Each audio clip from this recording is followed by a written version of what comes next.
Hello friends, कैसे हैं आप सभी लोग। स्वागत है आपका आपके अपने यूट्यूब चैनल 4G रैंकर पर। दोस्तों, आज मैं लेकर आया हूं वैदिक सभ्यता के इंपॉर्टेंट क्वेश्चंस जो आने वाली सभी परीक्षा के लिए बेहद महत्वपूर्ण है। तो वीडियो शुरू से लेकर आखिर तक देखिए और वीडियो पसंद आए तो वीडियो को लाइक और शेयर करिए। तो चलिए शुरू करते हैं। आज का पहला क्वेश्चन ये कह रहे हैं, इनमें से किस फसल का ज्ञान वैदिक काल के लोगों को नहीं था। तो वैदिक काल के लोगों को इनमें से बताना है किस फसल का ज्ञान नहीं था। तो तंबाकू का इसमें इनको ज्ञान नहीं था, जबकि चावल का भी था, गेहूँ का भी था और जौ का भी था। अगला क्वेश्चन आता है, उत्तर वैदिक काल के वेद विरोधी और ब्राह्मण विरोधी धार्मिक अध्यापकों को किस नाम से जाना जाता था। तो वैदिक काल में जो ब्राह्मण विरोधी अध्यापक थे उनको क्या कहा जाता, आपको बताना है। तो इनको कहा जाता था आपका श्रमण। इसका बी ऑप्शन राइट हो जाएगा।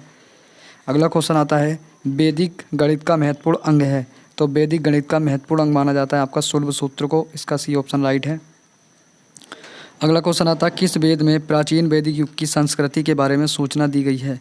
तो इसमें आपको बताना है इसका राइट आंसर कौन सा हो जाएगा। तो ये हो जाएगा आपका ऋग्वेद। इसका ए ऑप्शन राइट है। अगला क्वेश्चन आता है, निम्न में से उत्तर वैदिक काल में लिखे गए ग्रंथों का सही क्रम कौन सा है।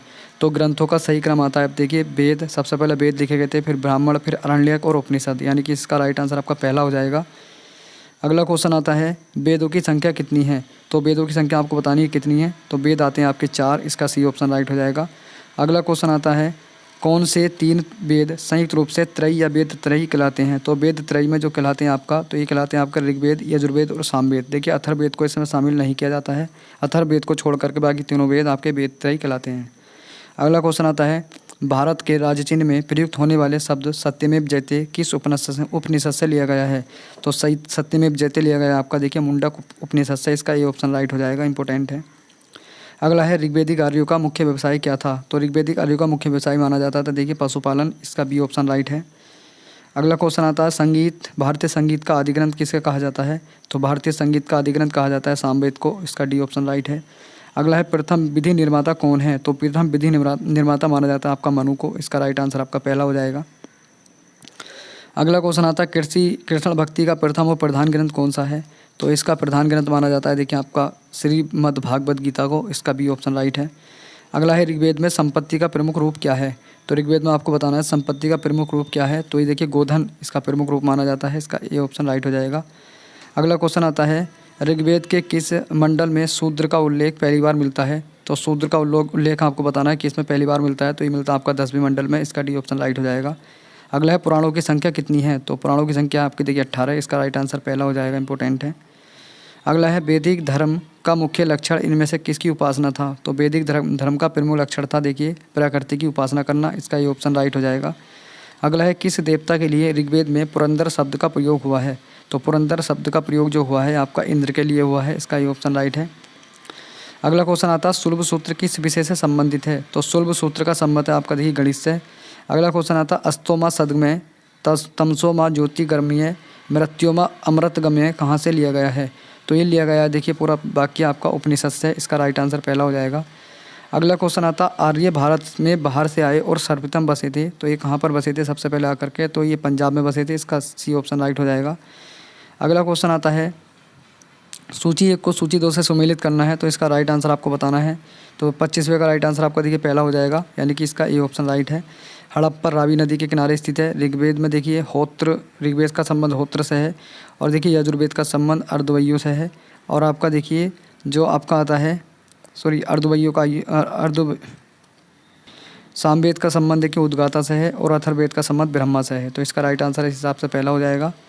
अगला क्वेश्चन आता है, वेदों को अपौरुष क्यों कहा गया है।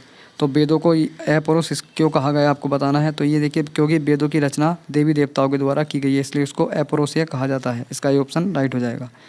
अगला है, वैशेषिक दर्शन के प्रतिपादक कौन थे। तो वैशेषिक दर्शन के प्रतिपादक थे आपके कर्णाद उलूक। इसका सी ऑप्शन राइट हो जाएगा। अगला क्वेश्चन आता है, देखिए, पूर्व मीमांसा या दर्शन, पूर्व मीमांसा या मीमांसा के प्रतिपादक कौन थे। तो मीमांसा के प्रतिपादक माने जाते हैं जैमिनी। इसका ए ऑप्शन राइट हो जाएगा। अगला है, वेदांत या उत्तर मीमांसा दर्शन के प्रतिपादक कौन थे। तो ये थे आपके देखिए बादरायण। इसका सी बी ऑप्शन राइट है। अगला क्वेश्चन आता है, ऋग्वेद का कौन सा मंडल पूर्णतः सोम को समर्पित है।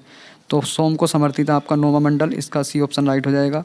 अगला क्वेश्चन आता है, प्रसिद्ध 10 राजाओं का युद्ध, 10 राज्य युद्ध किस नदी के तट पर लड़ा गया था। तो देखिए, पुरुषणी या राबू नदी के तट पर ये लड़ा गया था। इसका डी ऑप्शन राइट है। अगला क्वेश्चन आता है, धर्मशास्त्रों में भूराजस्व की दर क्या है। तो धर्मशास्त्र में आपको बतानी है भू राजस्व की दर आपकी देखिए आती है 1/6, इसका सी ऑप्शन राइट है। अगला क्वेश्चन आता है 800 ईसा पूर्व से 600 ईसा पूर्व का काल किस युग से जुड़ा हुआ है? तो ये आपका देखिए ब्राह्मण युग से जुड़ा हुआ है, इसका ये ऑप्शन राइट हो जाएगा। अगला क्वेश्चन आता है किस काल में अछूत की अवधारणा स्पष्ट रूप से उदित हुई? तो ये आपके देखिए धर्मशास्त्र के काल में ये जो है उदित हुई थी। अगला क्वेश्चन आता है आपका देखिए एशिया माइनर स्थित बोगज गोई का महत्व इसलिए है क्योंकि? तो ये देखिए आपका वहाँ जो अभिलेख प्राप्त हुए हैं उनमें से 4 देवता इंद्र व मित्र नासत्य का उल्लेख मिलता है, इसका ये ऑप्शन राइट हो जाएगा। अगला क्वेश्चन आता है गायत्री मंत्र देवी सवित्र को संबंधित है किस पुस्तक में मिलता है? तो गायत्री मंत्र आपको जो है मिलता है आपका देखिए ऋग्वेद में, इसका ये ऑप्शन राइट हो जाएगा। अगला क्वेश्चन आता है न्याय दर्शन को प्रचारित किया गया था? तो न्याय दर्शन को प्रचारित किया गया था देखिए गौतम के द्वारा, इसका भी ऑप्शन राइट हो जाएगा। अगला क्वेश्चन आता है प्राचीन भारत में निष्क से जाने जाते थे? तो प्राचीन भारत में निष्क से जाने जाते थे आपके स्वर्ण के आभूषण, इसका ये ऑप्शन राइट हो जाएगा, इंपॉर्टेंट है। अगला क्वेश्चन आता है योग दर्शन के प्रतिपादक कौन थे? तो योग दर्शन के प्रतिपादक थे पतंजलि, इसका ये ऑप्शन राइट हो जाएगा। अगला है उपनिषद पुस्तकें हैं, तो उपनिषद जो पुस्तकें आधारित हैं ये आपकी देखिए दर्शन पर आधारित हैं, इसका डी ऑप्शन राइट हो जाएगा। अगला क्वेश्चन आता है सूची 1 को सूची 2 से मिलान करना है, तो इसका राइट आंसर आपका पहला हो जाएगा। ए का देखिए ऋग्वेद जो है ऋग्वेद का 4 यानी कि इसमें स्रोत और प्रार्थनाएं दी गई हैं। उसके बाद में बी का राइट आंसर देखिए दूसरा हो जाएगा। यजुर्वेद में कर्मकांड के बारे में बताया गया है और सामवेद में देखिए संगीत के बारे में बताया गया है और अथर्ववेद में तंत्र मंत्र के बारे में बताया गया था, इंपॉर्टेंट है देखिए, इसका राइट आंसर आपका पहला हो जाएगा। अगला क्वेश्चन आता है आरंभिक वैदिक साहित्य में सर्वाधिक वर्णित नदी का नाम क्या है? तो ये देखिए सरस्वती है, इसका सी ऑप्शन राइट हो जाएगा। अगला क्वेश्चन आता है उपनिषद काल के राजा अशुपति शासक थे? तो देखिए इसका राइट आंसर भी हो जाएगा, केकई के शासक थे ये। अगला क्वेश्चन आता है इंपॉर्टेंट है देखिए आध्यात्मिक ज्ञान के विषय में नचिकेता और यम का संवाद किस उपनिषद में प्राप्त होता है? तो ये होता है देखिए आपका कंठोपनिषद से, इसका सी ऑप्शन राइट हो जाएगा, इंपॉर्टेंट है। अगला क्वेश्चन आता है वैदिक नदी कुंभा या काबुल का स्थान कहाँ निर्धारित होना चाहिए? तो ये देखिए आपका देखिए अफगानिस्तान में बहती है, इसका राइट आंसर पहला हो जाएगा।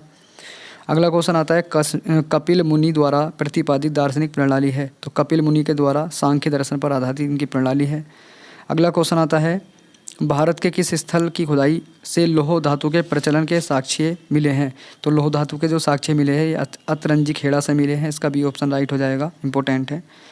अगला क्वेश्चन आता है निम्नलिखित में से किसका संकलन ऋग्वेद पर आधारित था?